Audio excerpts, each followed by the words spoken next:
زندگی ایک مختصر سا دورانیہ ہے اور ہم نے یہ زندگی کاٹ کے گزار کے اپنے اللہ کے حضور فرض عمل لے کے پیش ہونا ہے۔ سورہ الملک کا ابتدائیہ اسی عنوان سے ہمارے سامنے عبرت کے نشان روشن کرتا ہے اور ہمیں بتایا گیا اس میں کہ زندگی اور موت اللہ کی تخلیق کردہ مخلوقات ہیں اور وہ اپنے بندوں کا امتحان لینا چاہتا ہے کہ اچھے اعمال کا ذخیرہ کون جمع کرتا ہے۔ ویسے تو زندگی کے اختتام کا نام موت ہے، لیکن یہاں موت کا ذکر تذکرہ حیات سے مقدم کیا گیا ہے۔ الذی خلق الموت والحیات لیبلوکم ایکم احسن عملا۔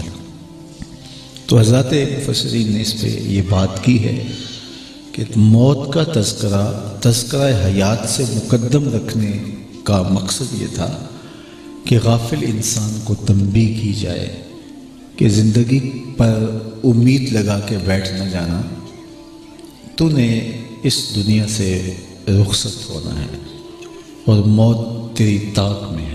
اقبال نے کہا تھا موت ہے ہنگامہ آرا کلزم خاموش میں، ڈوب جاتے ہیں سفینے موج کی آغوش میں۔ تو اچھا، دنیا پہ آنے کی ایک ترتیب موجود ہے، جانے کی وہ لازم نہیں ہے۔ پہلے باپ آتا ہے، پھر بیٹا آتا ہے، پھر اس کا بیٹے پوتے آتے ہیں، لیکن دنیا سے جانے کی یہ ترتیب لازم نہیں ہے کہ پہلے باپ ہی جائے گا۔ بسا اوقات ہم دیکھتے ہیں بوڑھے باپ کو جوان بیٹے کی میت کو کندھا دینا پڑ جاتا ہے۔ تو یہ اللہ کا ایک نظم ہے۔ اچھا، آپ ذرا اس کائنات پہ غور کریں تو اللہ نے بہت ساری چیزیں ایک دن ہی، ابتدا میں ہی، آغاز میں ہی پیدا کر دی اور قیامت کے دن انہیں فنا کر دے گا۔ اسی طرح آسمان ہے، اللہ تعالیٰ نے ان کو بنایا، جو بنائے جانے تھے بنا دیے گئے۔ زمینیں ہیں، بچھا دی گئی۔ پہاڑ ہیں، زمینوں پر نصب کر دیے گئے۔ جتنا پانی تھا، سمندر تھا، پیدا کر دیے گئے۔ اور قیامت کے دن سمندروں میں آگ لگ جائے گی، آسمان لپیٹ لیے جائیں گے، زمین برابر کر دی جائے گی، پہاڑ روئی کے گالوں کی طرح اڑتے پھریں گے۔ جس طرح مختلف یہ بڑی بڑی مخلوقات اللہ نے ایک بار ہی پیدا کر دی اور ایک بار ہی ان کا نقطہ انجام ہے، تو انسان کے لیے بھی یہی ضابطہ ہوتا کہ جتنے بھی انسان دنیا پہ آنے تھے ایک بار آ جاتے اور قیامت کے دن کو سمیٹ لیا جاتا، لیکن ایسا نہیں کیا۔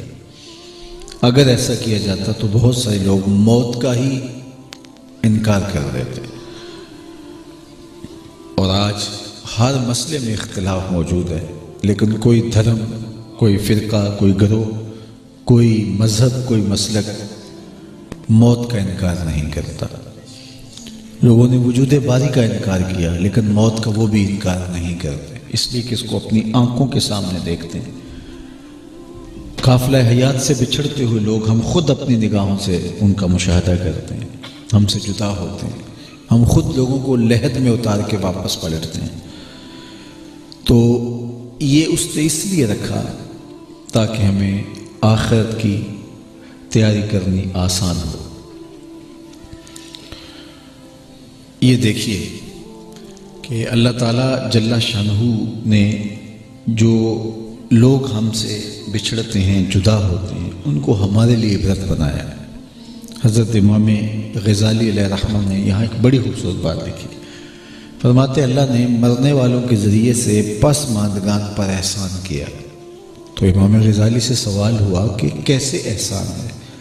جس کا باپ چلا گیا، جس کی ماں چلی گئی، جس کا بھائی اٹھ گیا، جس کا جوان بیٹا چلا گیا، وہ تو دکھ میں مبتلا ہے، صدمے کی کیفیت میں دو چار ہے، آپ کہہ رہے اللہ نے اس پر احسان کیا، تو یہ احسان کس معنی میں؟ تو امام غزالی فرماتے ہیں کہ احسان بئی معنی کہ اللہ نے مرنے والے کی موت کو ان کے لیے عبرت بنایا ہے کہ یہ ایک اور موقع سنبھلنے کا پاتے ہیں، اور اگر ان کی موت کو اس کے لیے عبرت بنا دیا جاتا تو یہ کیا کہہ سکتے تھے؟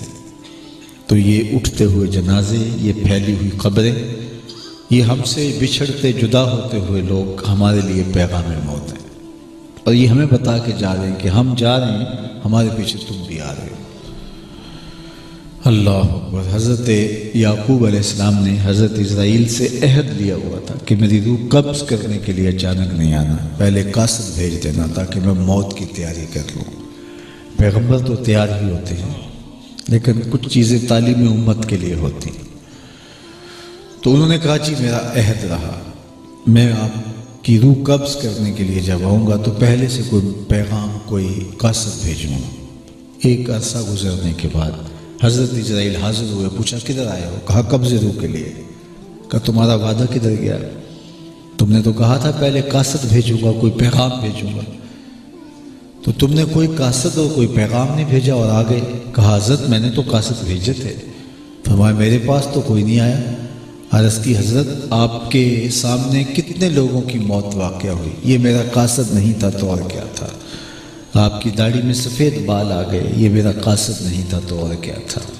جب کمر میں خم آنے لگے، جب نظر کمزور پڑنے لگے، جب اعضاء مدمحل ہونے لگے، جب یادداشت کھونے لگے، جب بال سفید ہونے لگے، جب یادداشت کم پڑنے لگے، آنکھوں میں سفیدی اترنے لگے، تو سمجھ لو پیغام موت آ گیا۔ حضرت عمر بیٹھے تھے دربار میں، تو ایک شخص آیا اور دروازے پہ کھڑا ہو کے بولا یا عمر لا تنسى موتک، عمر اپنی موت کو نہیں بھولنا۔